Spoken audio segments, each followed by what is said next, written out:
こにいるんだ。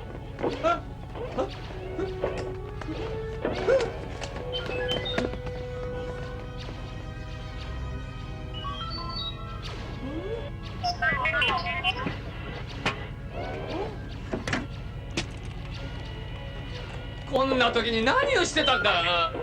敵はもうすぐそこまで来てるんだぞ。もし捕まったらケッセルの強制労働講座に追いやられることぐらい分かってるだろう。おい、どこ行く？待ちなさい。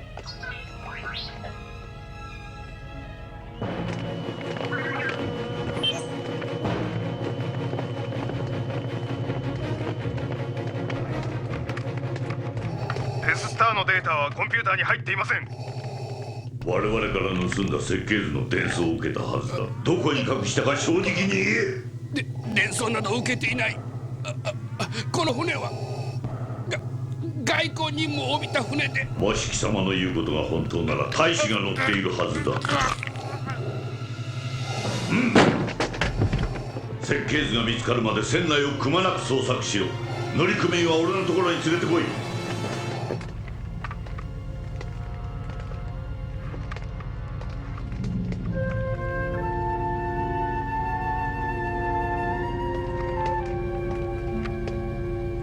いたぞ、殺すな。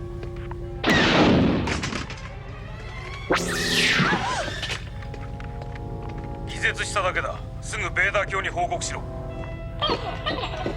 こら、そのカプセルには入っちゃいけないはずだろう。見つかったら怒られるぞ。冗談じゃない、分からずやお前さんの方だ。誰も来ないうちに早く出なさい。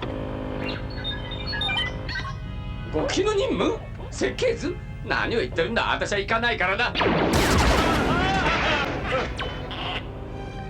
仕方ない、行きますよ。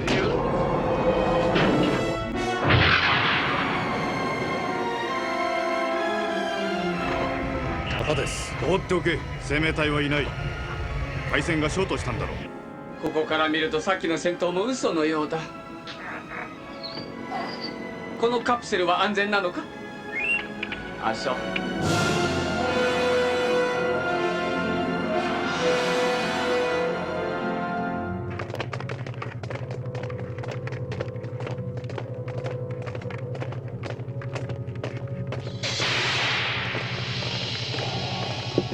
ダース・ベイダー、やはりあなただったんですね。元老院は黙っていませんよ。外交任務船を攻撃するレイなんて。ヤ姫、くだらん言い訳はよした方が身のためですぞ。スパイから設計図の伝送を受けたことは分かっているのだ。さあ、どこに隠したか素直に話していただこう。一体何を言ってるんですか。私は元老院議員としてオルデランへ行く途中です。あなたは同盟軍の一味、帝国への反逆者だ。連れて行け。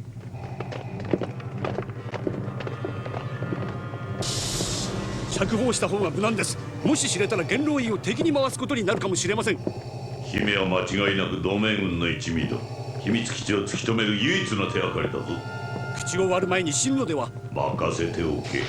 遭難したことにして元老院には全員死亡したと伝えろ。ベーダー卿、設計図は船内にありません。伝送もされていません。脱出カプセルが飛び出しましたが、生命体は乗っていませんでした。姫はその中に設計図を隠したんだ。直ちに捜索隊を出せ。指揮は君が取るんだ、コマンダー。今度こそ絶対にしくじるなよ。はい。